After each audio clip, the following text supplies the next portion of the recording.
नमस्कार, मैं हूं नमन अग्रवाल और आप देख रहे हैं biforeprint.in। बिहार में इस वक्त निकाय चुनाव का मुद्दा बेहद गर्मा गया है। जहां एक ओर सत्ता पक्ष विपक्ष को इसका जिम्मेवार ठहरा रहा है, तो वहीं विपक्ष का कहना है कि ये सत्ता पक्ष की नाकामी का नतीजा है। इसी बीच एक मुद्दा ये भी उठा कि बिहार निकाय चुनाव में आरक्षण को लेकर लापरवाही बरती गई, जिसके बाद बीजेपी की ओर से सुशील कुमार मोदी ने कहा था कि सीएम नीतीश कुमार की नाकामी के चलते बिहार निकाय चुनाव रुक गया।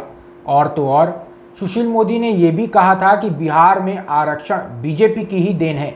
वहीं इसके जवाब में जेडीयू के राष्ट्रीय अध्यक्ष ललन सिंह ने कहा था कि 2007 में जब सुशील कुमार मोदी बिहार के नगर विकास मंत्री थे, तब से ही इसी तरह से निकाय चुनाव होता आ रहा है, जिसके बाद सुशील मोदी ने नीतीश कुमार को सुप्रीम कोर्ट के निर्देशों को याद दिलाया था। वहीं आज एक बार फिर से बिहार के पूर्व उप मुख्यमंत्री एवं राज्यसभा सदस्य सुशील कुमार मोदी ने नीतीश कुमार पर तंज कसते हुए कुछ सवाल पूछे हैं।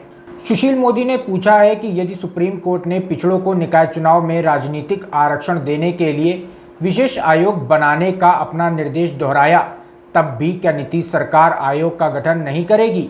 सुशील मोदी ने कहा कि आयोग बनाने और ट्रिपल टेस्ट के आधार पर अति पिछड़ा वर्ग को आरक्षण देने का सुझाव भाजपा का नहीं, बल्कि यह सर्वोच्च न्यायालय का पूरे देश पर लागू होने वाला दिशा निर्देश है। उन्होंने कहा कि महाधिवक्ता ने इस वर्ष 4 फरवरी और 12 मार्च को 2 बार सरकार को पत्र लिखकर विशेष आयोग बनाने का मंतव्य दिया था, लेकिन उसका पालन नहीं हुआ। सुशील मोदी ने यह भी कहा है कि अधिवक्ता ने तीसरी बार जो मंतव्य भेजा वह किसके दबाव में बदला गया। उन्होंने कहा कि राज्य निर्वाचन आयोग ने महाराष्ट्र मध्य प्रदेश के निकाय चुनाव के संदर्भ में सुप्रीम कोर्ट के आरक्षण संबंधी दिशा निर्देश उद्धृत करते हुए कई बार पत्र लिखकर नीतीश सरकार की राय मांगी, लेकिन इस पर चुप्पी क्यों साध ली गई। सुशील मोदी ने कहा कि नीतीश कुमार की आरक्षण विरोधी नीति के चलते न विशेष आयोग बना और न ही निकाय चुनाव में आरक्षण तय हुआ।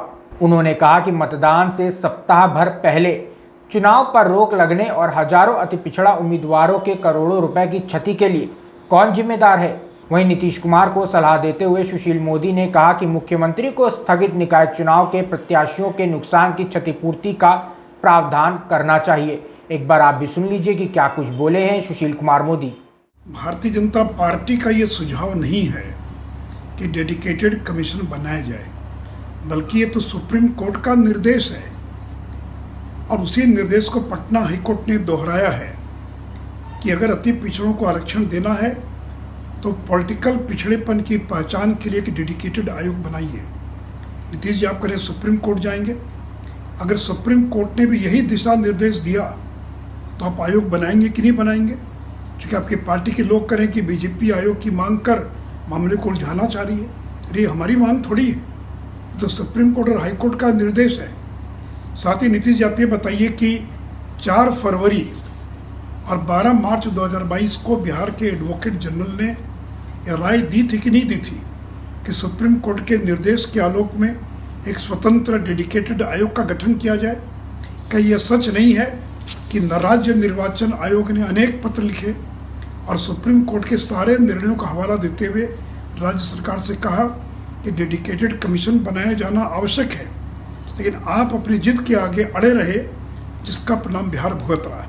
क्या नीतीश जी बिहार के अति पिछड़े हजारों उम्मीदवारों का जो करोड़ रुपया बर्बाद हो गया, क्या बजट में प्रावधान कर उसकी क्षतिपूर्ति करेंगे? तो इसलिए अभी भी जिद मत बांधिए, आयोग का गठन कीजिए, 2-4 महीने में रिपोर्ट लेकर और चुनाव करा दीजिए। और नहीं तो बिहार की जनता आपसे जानना चाहती है, विशेषकर अति पिछड़ा समाज कब तक इंतजार करे? 2 साल, 3 साल, 4 साल?